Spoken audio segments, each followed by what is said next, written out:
Well, Isabel, you're right. She has got a reputation for toughness, and a final decision is going to be made on February the 18th. But, back in December, the company's put in a revised proposal to try and give that reassurance that she's looking for.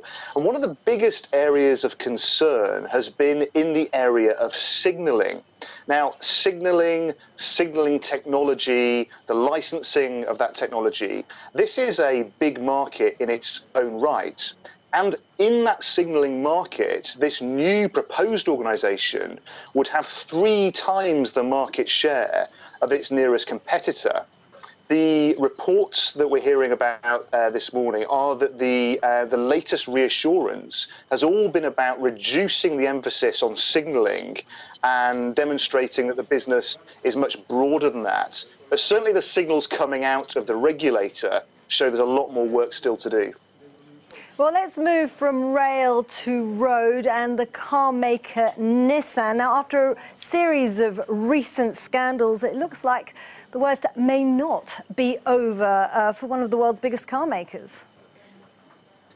Yeah, what a saga. Nissan confirmed this morning that it was being investigated by the US Securities and Exchange Commission. And this comes just 2 months after the rather humiliating arrest of their former leader, Carlos Ghosn, something we featured on this show back in November. Now, because Mr. Ghosn was such a big figure and in charge of, frankly, so much of the car industry, it's taken a while to complete the process of decoupling him from the organisations that he led. In fact, it was only last week that he formally resigned from Renault, a company where the French government still owns a 15% stake.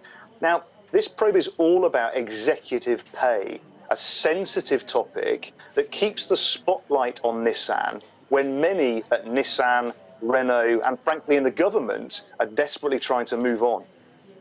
Well, it's staying with different forms of travel, but this time the airline industry, where British company Flybe looks like it's facing some stormy weather, doesn't it?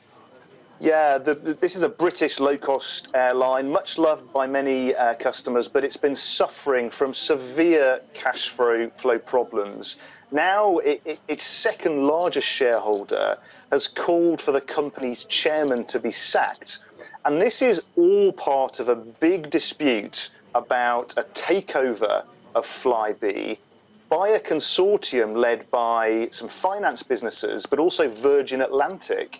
Now, the shareholder who has made the complaint feels that the company is being sold far too cheaply. And this really highlights the different points of view about how to stay alive and thrive in the tough airline market. It's a market where cash flow and margins are just so tough to manage.